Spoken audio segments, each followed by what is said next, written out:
Hello everybody, myself Dilip Kumar, सहायक आचार्य रसायन विज्ञान,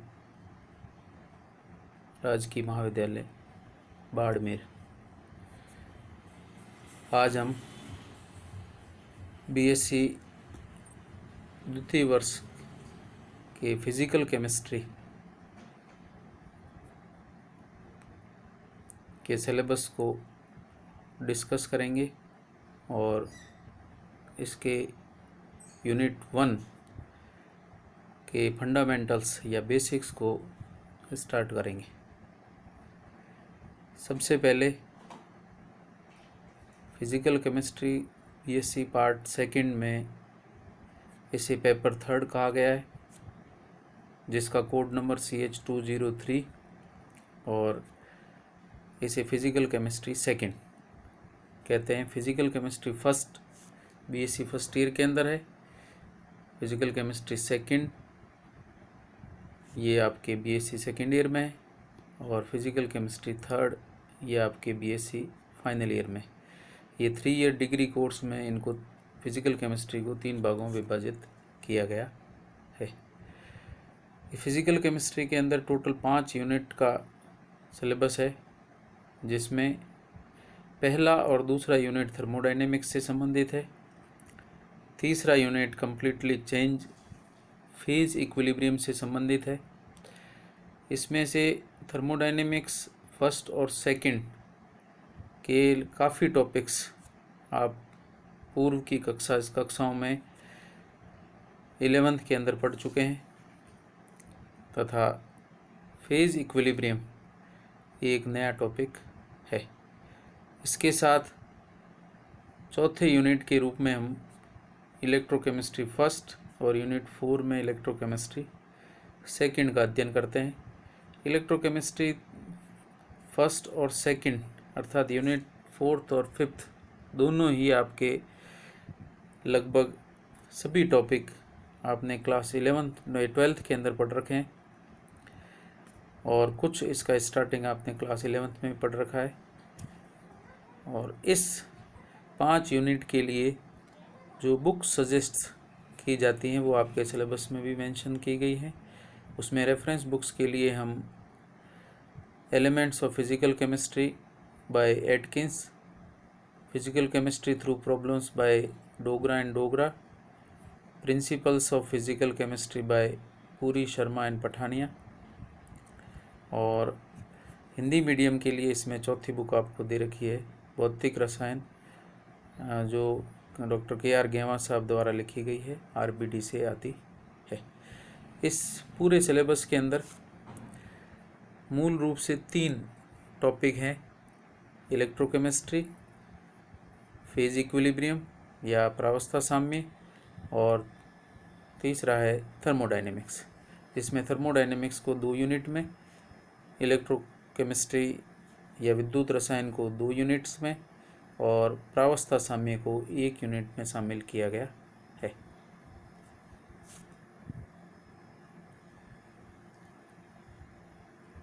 यूनिट नंबर 1 थर्मोडायनेमिक फर्स्ट। सर्वप्रथम थर्मोडायनेमिक्स की परिभाषा अगर प्रदर्शित की जाए तो भौतिक रासायनिक परिवर्तनों में होने वाले सभी परिवर्तनों का तथा उनके मध्य मात्रात्मक संबंधों का अध्ययन रसायन विज्ञान की इस शाखा में किया जाता है। यह भौतिक रसायन तथा फिजिक्स भौतिक के अंदर भी पढ़ा जाता है। इसमें हम ऊष्मा परिवर्तनों का, चाहे वो भौतिक परिवर्तनों में हो चाहे रासायनिक परिवर्तनों में हो, ऊष्मा परिवर्तनों का अध्ययन करते हैं तथा उनके मध्य मात्रात्मक संबंधों को भी पढ़ते हैं। इस ऊष्मा गतिकी से संबंधित कुछ पद जो यहाँ पर महत्वपूर्ण हैं उन्हें समझना जरूरी है। उसमें सबसे पहला है ब्रह्मांड। ऊष्मा गतिकी के अनुसार हम ब्रह्मांड को 2 भागों में विभाजित करते हैं। पहला वह भाग जो उष्मा गति की अध्ययन के लिए चुना जाता है उसे निकाय कहते हैं, तथा ब्रह्मांड के निकाय के अतिरिक्त शेष बचे संपूर्ण भाग को हम परिपार्श्व कहते हैं। यहाँ निकाय को अच्छी तरह से समझना बहुत ही महत्वपूर्ण है। निकाय या सिस्टम या तंत्र वास्तव में ऐसे समूह को या ऐसे भाग को हम निकाय तंत्र या सिस्टम कहते हैं जो वास्तव में ऊष्मा के आदान प्रदान के अध्ययन के लिए चुना जाता है। जैसे कप में गर्म चाय अगर है, उसका अगर आप अध्ययन कर रहे हैं तो उसमें कप केवल चाय को रखने के लिए पात्र का काम करता है, इसलिए केवल चाय ही निकाय है, जबकि कप परिपार्श्व का कार्य करता है। इसी तरीके से परखनली में भरा द्रव अगर जिसका हम प्रयोग कर रहे हैं तो परखनली केवल द्रव को अंदर बांधे रखने का काम करती है या उसकी बाउंड्री का काम करती है, तो परखनली परिपार्श्व का हिस्सा है, जबकि परखनली में भरा द्रव निकाय या तंत्र है। इसी तरीके से गुब्बारे में भरी हवा, जिसमें हवा युक्त पूरा गुब्बारा ही निकाय है और गुब्बारे के अतिरिक्त जो परिपार्श्व या बाहरी हिस्सा है उसको हम परिपार्श्व कहते हैं। गुब्बारा हवा के साथ आकृति परिवर्तित करता है, इसलिए यह निकाय के हिस्से में आता है क्योंकि यह परिवर्तनशील सीमा है। इसके अतिरिक्त इसमें दो पद और हम काम में लेते हैं। एक है सीमाएं, बाउंड्रीज। निकाय को परिपार्श्व से पृथक करने वाला भाग सीमा या बाउंड्री कहलाता है। अगर सीमा परिवर्तनशील है तो निकाय का हिस्सा होगा, जैसा कि गुब्बारे में गुब्बारा, लेकिन यदि ये अपरिवर्तनशील है तो परिपार्श्व का भाग होता है। सीमा या बाउंड्री आभासी या वास्तविक हो सकती है। आभासी सीमा निकाय व वास्तविक सीमा परिपार्श्व का हिस्सा होती है। अर्थात आभासी सीमा है तो उसे निकाय के साथ शामिल करते हैं, और अगर वास्तविक सीमा है तो उसे हम परिपार्श्व में शामिल करते हैं। ऊष्मा व पदार्थ के आदान प्रदान के आधार पर, अर्थात परिपार्श्व और निकाय के मध्य ऊष्मा के आदान प्रदान के आधार पर सीमाएं दो प्रकार की होती है, कठोर और दूसरी है रुद्धोष्म। कठोर सीमाओं के अंदर जैसे परखनली है, कप, ये शामिल हैं, जबकि रुद्धोष्म सीमाएं ऐसी होती है जिसके आर पार न तो पदार्थ और न ही ऊष्मा का आदान प्रदान संभव होता है। अब हम नया पार्ट यूज़ कर रहे हैं इसका, वो है निकाय के प्रकार या टाइप्स ऑफ सिस्टम या तंत्र के प्रकार। द्रव्यमान व ऊष्मा के आदान प्रदान के आधार पर निकाय हम अलग अलग भागों में विभाजित करते हैं, जिसमें पहला है खुला निकाय। ऐसा निकाय जिसमें परिपार्श्व और निकाय के मध्य ऊष्मा व द्रव्य का आदान प्रदान संभव होता है, और अगर आदान प्रदान संभव होता है तो निकाय के कुल द्रव्यमान परिवर्तन का मान शून्य नहीं होगा और न ही निकाय की कुल ऊष्मा अपरिवर्तित या शून्य रहेगी। इसी तरीके से बंद निकाय, सेकंड है बंद निकाय। परिपार्श्व व निकाय के मध्य द्रव्य का आदान प्रदान नहीं होता है, लेकिन ऊष्मा का आदान प्रदान होता है। ऐसा निकाय जो परिपार्श्व के साथ द्रव्य का आदान प्रदान न कर पाए लेकिन ऊष्मा का आदान प्रदान करता हो, उसे हम बंद निकाय या क्लोज सिस्टम कहते हैं। जैसे तेल का डिब्बा जिसमें तेल भरा हुआ है, पैक या सील होने के बाद में उस डिब्बे से न तो तेल निष्कासित या निकाला जा सकता है, न उसमें तेल डाला जा सकता है, लेकिन ऊष्मा देकर डिब्बे में रखे हुए तेल को गर्म कर सकते हैं और ठंडा भी कर सकते हैं। अर्थात ऊष्मा का आदान प्रदान परिपार्श्व के साथ संभव है, लेकिन द्रव्य का आदान प्रदान परिपार्श्व के साथ संभव नहीं।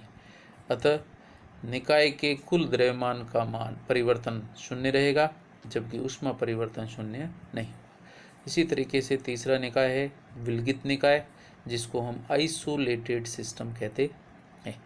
निकाय व परिपार्श्व के मध्य द्रव्य ऊष्मा दोनों का आदान प्रदान नहीं होता है, अतः द्रव्य की मात्रा में तथा निकाय की ऊष्मा में कोई परिवर्तन नहीं होगा, अर्थात इनकी ऊष्मा व मात्रा परिवर्तन शून्य रहता है।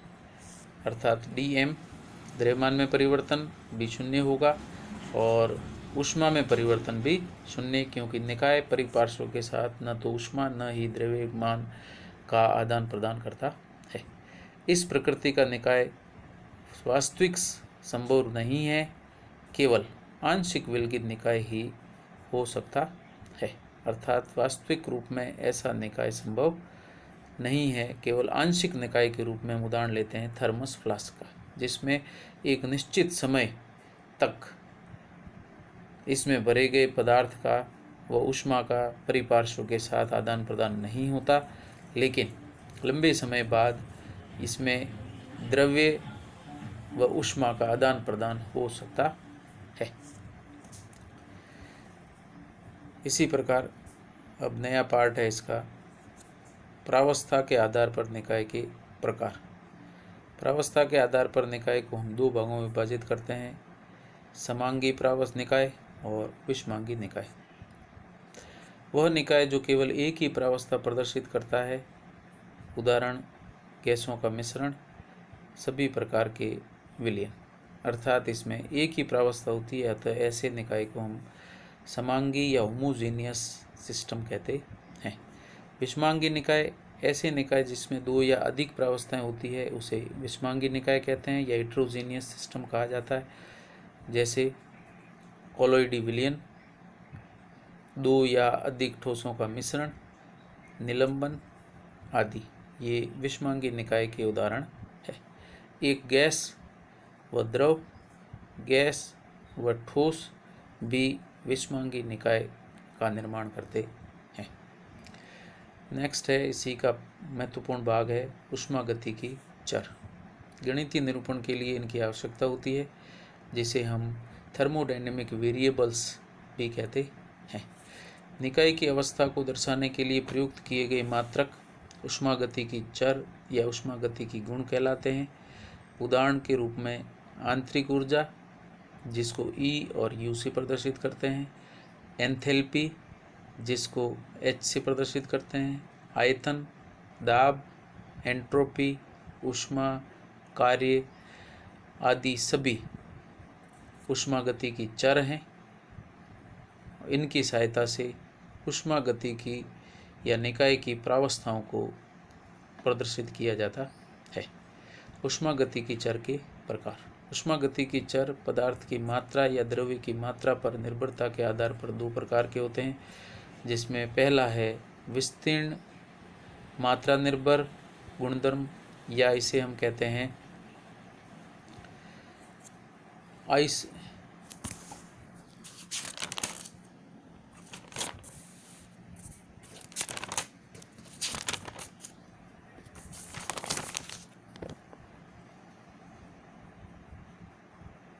एक्सटेंसिव प्रॉपर्टीज कहा जाता है। वे ऊष्मागतिकी चर जिनका मान पदार्थ की मात्रा के साथ परिवर्तित होता है विस्तीर्ण गुणधर्म कहलाते हैं, जैसे आयतन, द्रव्यमान, आंतरिक ऊर्जा, एंथैल्पी, एंट्रोपी, कार्य और ऊष्मा। इसी तरीके से मात्रा स्वतंत्र गहन या सघन गुणधर्म, जिसे इंटेंसिव प्रॉपर्टी कहा जाता है। वे ऊष्मागतिकी चर जिनका मान पदार्थ की मात्रा पर निर्भर नहीं करता है, केवल द्रव्य की प्रकृति पर निर्भर करता है, उसे गहन या स्वतंत्र गुणधर्म कहते हैं, जैसे घनत्व, अपवर्तनांक, विशिष्ट ऊष्मा धारिता, सांद्रता, दाब आदि। विस्तीर्ण गुणधर्म में या एक्सटेंसिव प्रॉपर्टीज में पदार्थ की मात्रा बदलने के साथ थर्मोडायनेमिक प्रॉपर्टीज या थर्मोडायनेमिक वेरिएबल्स की वैल्यू बदल जाती है, जबकि इंटेंसिव प्रॉपर्टी या मात्रा स्वतंत्र गुणधर्म में पदार्थ की मात्रा बदलने के साथ ऊष्मागतिकी चर या गुणधर्म के मान परिवर्तित नहीं होते हैं। जैसे 10 लीटर पानी का ताप 20 डिग्री सेंटीग्रेड हो सकता है, 5 लीटर पानी का ताप या 1 लीटर पानी का ताप या 50 ml पानी का ताप भी 20 डिग्री सेंटीग्रेड हो सकता है, लेकिन इन सभी के अंदर निहित जो एंथैल्पी है या आंतरिक ऊर्जा है उसका मान सभी में अलग अलग होगा। अर्थात विस्तीर्ण गुणधर्म मात्रा के साथ परिवर्तित होते हैं, जबकि मात्रा स्वतंत्र या गहन गुणधर्म पदार्थ की मात्रा पर निर्भर नहीं करते हैं। यदि दो मात्रा निर्भर गुणधर्म या मात्रा स्वतंत्र गुणधर्म यदि दो मात्रा निर्भर गुणधर्म का अनुपात लिया जाता है तो वह सघन गुणधर्म में परिवर्तित हो जाता है। जैसे द्रव्यमान और आयतन। द्रव्यमान व आयतन दोनों ही विस्तीर्ण गुणधर्म हैं, लेकिन द्रव्यमान और आयतन का अनुपात घनत्व ये मात्रा स्वतंत्र गुणधर्म है। इसी तरीके से सांद्रता मात्रा स्वतंत्र गुणधर्म है, जबकि मोलों की संख्या स्वतंत्र रूप से और आयतन स्वतंत्र रूप से विस्तीर्ण गुणधर्म है। अब है निकाय की अवस्था। निकाय की वह स्थिति जिसके ऊष्मा गति की चर ज्ञात होते हैं या ऊष्मा गति की चरों को से प्रदर्शित निकाय को निकाय की अवस्था कहा जाता है। अर्थात पदार्थ या निकाय जिस स्थिति में है, यदि उसके चर ज्ञात हैं या जिसे चरों की सहायता से प्रदर्शित किया जा सकता है तो उसे हम निकाय की अवस्था कहते हैं। जैसे पदार्थ की प्रारंभिक अवस्था और अंतिम अवस्था। प्रारंभिक अवस्था के लिए ताप T1, दाब P1 तथा अंतिम अवस्था के लिए ताप T2 व दाब P2। ज्ञात ऊष्मागति की चर हैं T1, P1 तथा दूसरे अवस्था के चर हैं T2, P2, जिसे क्रमशः प्रारंभिक और अंतिम अवस्था कहा गया है। अब हम मान ले रहे हैं अवस्था फलन चर। चर वे ऊष्मागति के चर जिनका मान निकाय की प्रारंभिक व अंतिम अवस्था पर निर्भर करता है, न कि प्रयुक्त किए गए चर पर, उसे अवस्था फलन चर कहते हैं। ऊष्मागति की चर जिसका मान निकाय की प्रारंभिक व अंतिम अवस्था पर निर्भर करता है, न कि प्रयुक्त किए गए चर पर, उसी को हम अवस्था फलन चर कहते हैं। आंतरिक ऊर्जा, एंथैल्पी, एंट्रोपी, ऊष्माधारिता, ताप, दाब, आयतन, ये सभी अवस्था फलन चर है जो पदार्थ की प्रारंभिक और अंतिम अवस्था पर निर्भर करते हैं,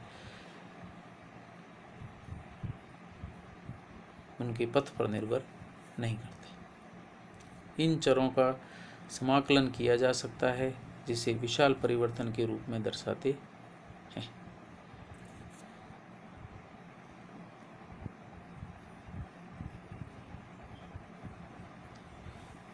पथ फलन चर।